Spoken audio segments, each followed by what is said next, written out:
আসসালামু আলাইকুম গাইস, সঞ্জিতার মা আলবিকে নিয়ে মুখ খুললেন। লাইভে এসে কি বললেন জানতে হলে পুরো ভিডিওটি শেষ পর্যন্ত দেখবেন এবং ভিডিওটি ভালো লাগলে একটি লাইক কমেন্ট শেয়ার করে দেবেন। আলবির যে নাটক করে, তো ওনার নাটক আমার আসলে ভাবে নাটক দেখা হয় না, যেটা হচ্ছে সত্যি কথা। তবে হ্যাঁ, আপুর মাঝে মধ্যে যে টিকটকে ভিডিও ছাড়তো বা ফেসবুকে যে ব্লগ ছাড়তো ওনার ছেলেকে নিয়ে, ওনার ছেলের হাসিটা এত বেশি সুন্দর লাগতো, আমার অনেক ভালো লাগতো বেবিটাকে। কিন্তু আপু দিন শেষে একটা ছেলের কথা ভাবা উচিত ছিল, যেটা হয়ে গেছে তো হয়ে গেছে, কিন্তু আপু ভুল করছে। এই ভুলের সমাধান কি? এখন আপুর জন্য পুরো দেশ আমরা এখন একই অবস্থা, সবসময় কথাই ভাবে কেন এটা হলো, চলে গেল পরদেশে, কিন্তু বেঁচে থেকে তো কিছু একটা করতে, অ্যাটলিস্ট ছেলের জন্য তো বাঁচতে পারত। আপু ছেলেকে নিয়ে মানুষের লাইফে অনেক কিছুই হয়, তার জন্য কি মানুষ সুইসাইড করতে হবে? আপু এটা খুব ভুল ডিসিশন নিয়েছে। এত ভালো একজন স্ট্রং, যে কিনা এত স্ট্রং, তাকে দেখে কিন্তু আমরা নিজেরাও অনেক বেশি স্ট্রং হয়েছে। আপুকে দেখি প্রায় সাক্ষাৎকারে খুবই তার হাজবেন্ডকে নিয়ে অনেক প্রশংসা করে, অনেক ভালো কিছু করে।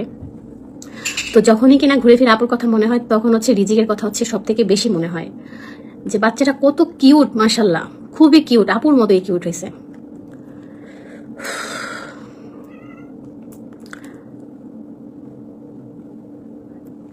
থ্যাংক ইউ সো মাচ আপনার কমেন্টে রিপ্লাই দিছি বলে।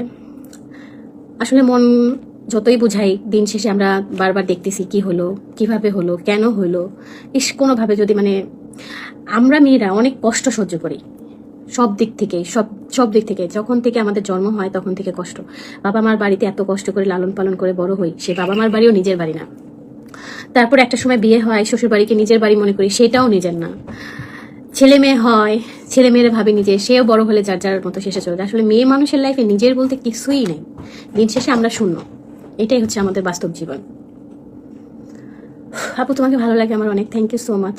সবাই আসলে আপুর জন্য দোয়া করবেন, আপুর আত্মার যেন শান্তিতে থাকে, ভালো থাকে, এই দোয়াই করতে হবে এখন আমাদের জন্য। আর রিজিক বাবুর জন্য আমার অনেক বেশি আফসোস।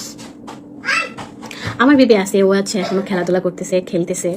তো আরেকটা কথা, অনেকে আমার কাছে জানতে চাচ্ছেন জিয়া উদ্যানে কি হয়েছিল। ঠিক আছে, জিয়া উদ্যানে যেটা হয়েছে, আমরা নর্মালি হচ্ছে ওই দিন 4টা শ্যুট থাকে, 4টা প্রোডাক্ট। একটা হচ্ছে তেলের শ্যুট সকাল থেকে, আরেকটা হচ্ছে সঞ্জিদার একটা ড্রেসের শ্যুট, আরেকটা হচ্ছে সঞ্জিদার মোবাইলের শ্যুট। তারপর ওখান থেকে আমরা চলে যাই আমরা একসাথে ইফতার করবো, আমাদের সকাল থেকে আমাদের সবকিছু শিডিউল করা।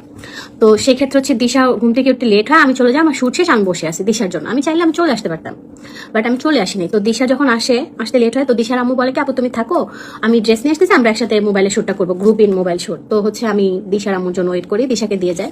তো দিশার ভিডিও চলতেছে ওই সময় আর কি, জিয়া উদ্যানে যে ফুল বিক্রি করে, যে মেয়েটাকে আমি আমার ভিডিওতে দেখাইছি, তো ওই মেয়েটা ফুল বিক্রি করে ও আসছে দিশা আপুর সাথে ছবি তুলবে।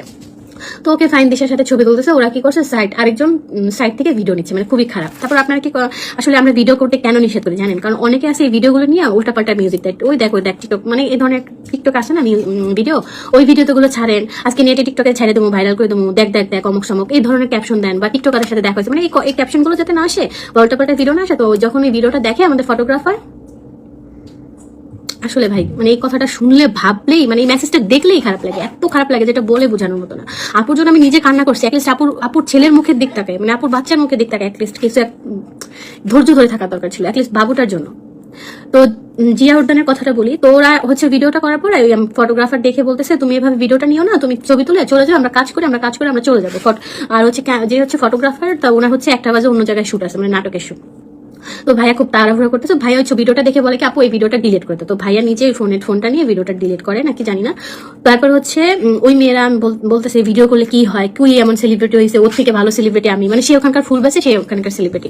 তো আমি কিছু বলিনি, আমি হচ্ছে একদম ঠান্ডা থাকার চেষ্টা করি।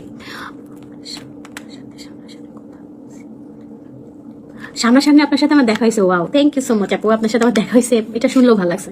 তো ওরা হচ্ছে ওই সময়টা ভিডিও নেয়, তারপর ওরা ওখান থেকে সিনক্রেট করে, আমাকে উল্টাপাল্টা অনেক কথা বলছে যেগুলো কিনা আমি না বলি। তো কথাগুলো শুনে আমি কোনো রিয়াক্ট করি না, আমি জাস্ট বলছি কি দেখো তোমাদের সাথে তো আমি বলি নাই ছবি তুলবে না, বাট তোমরা ভিডিও করো, ছবি তুলে চলে যাও, এত ভাবকি সে দিশামণি আপনার কি হয়, আমি নাকি দিশামণির এইটা সেটা খারাপ কথা বলতেছে।